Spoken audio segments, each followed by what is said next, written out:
Bonjour à tous, je continue à vous partager des extraits de l'encyclique du pape Benoît XVI, L'amour dans la vérité. Dans de nombreux cas, la pauvreté est le résultat de la violation de la dignité du travail humain.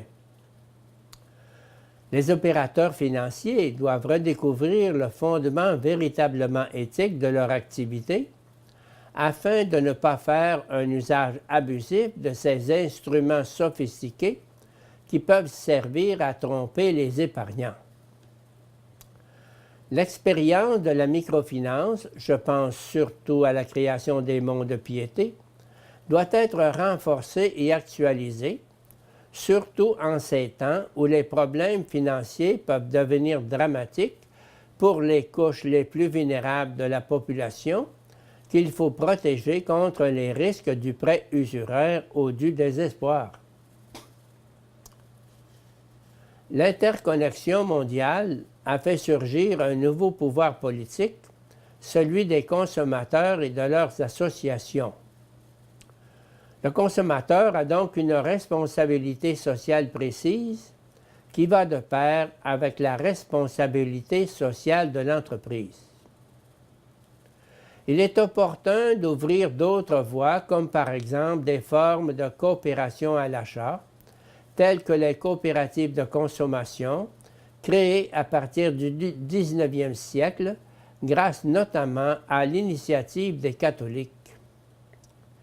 Il est urgent que soit mise en place une véritable autorité politique mondiale, telle qu'elle a déjà été esquissée par mon prédécesseur, le bienheureux Jean XXIII. Une telle autorité devra être réglée par le droit, se conformer de manière cohérente aux principes de subsidiarité et de solidarité, être ordonnée à la réalisation du bien commun, s'engager pour la promotion d'un authentique développement humain intégral qui s'inspire des valeurs de l'amour et de la vérité.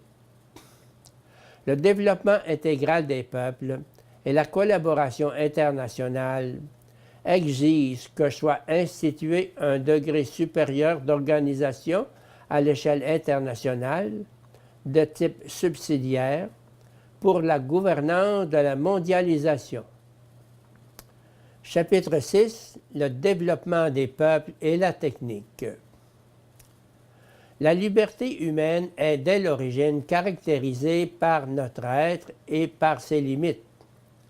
Personne ne modèle arbitrairement sa conscience, mais tous construisent leur propre moi sur la base d'un soi qui nous a été donné. Le développement de la personne s'étiole si elle prétend en être l'unique auteur. Nous devons manifester un amour plus fort pour une liberté qui ne soit pas arbitraire, mais vraiment humanisée par la reconnaissance du bien qui la précède. La technique prend des traits ambigus. Née de la créativité humaine comme instrument de la liberté de la personne, elle peut être comprise comme un élément de liberté absolue, liberté qui veut s'affranchir des limites que les choses portent en elles-mêmes.